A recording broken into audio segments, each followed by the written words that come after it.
Le 41e millénaire. Depuis plus de 100 siècles, l'empereur siège immobile sur le trône d'or de Terra.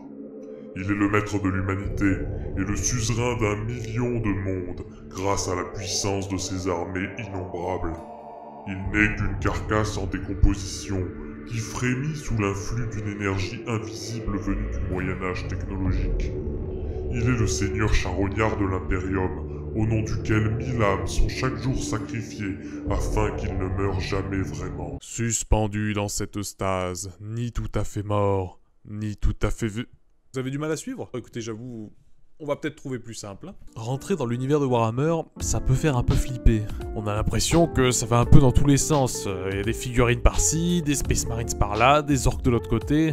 Et il est probable que vous ayez déjà eu un pote qui a essayé de vous initier à l'univers. Sauf que vous avez décroché au bout de 2 minutes quand il se perdait dans ses explications. Et oui, parce que quand on essaie d'expliquer Warhammer, on rentre un peu dans un effet Wikipédia. C'est-à-dire que pour faire comprendre un sujet, on va vite se rendre compte qu'il faut expliquer un autre terme, puis un autre sujet, et puis là ça devient le gros bordel. Mais bon, en vrai, c'est pas si compliqué que ça.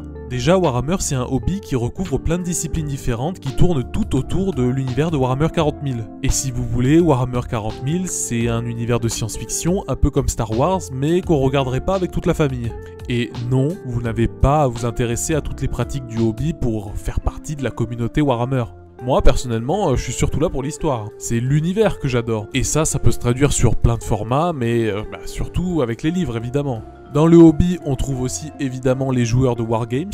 Donc ça, ce sont les personnes qui vont s'acheter des armées de figurines ultra iconiques de Warhammer, et puis qui vont se foutre dessus avec leurs potes. On a aussi les peintres. Donc là, ce sont des personnes qui vont souvent passer des heures sur une seule figurine et qui sont parfois à des niveaux professionnels. On a les joueurs de jeux vidéo qui passent juste des bons moments sur les nombreux titres Warhammer. Et puis, rien vous empêche de tout faire à la fois.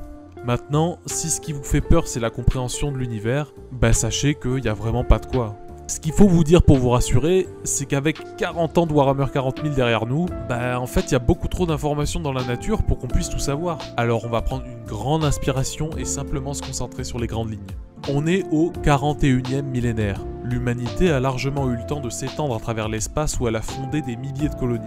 Alors que celles-ci finissent par s'isoler, un homme se fait remarquer avec un rêve. Le rêve d'unir tous les mondes sous une même bannière. Et il y parvient. Il fonde l'Imperium et devient l'empereur de l'humanité.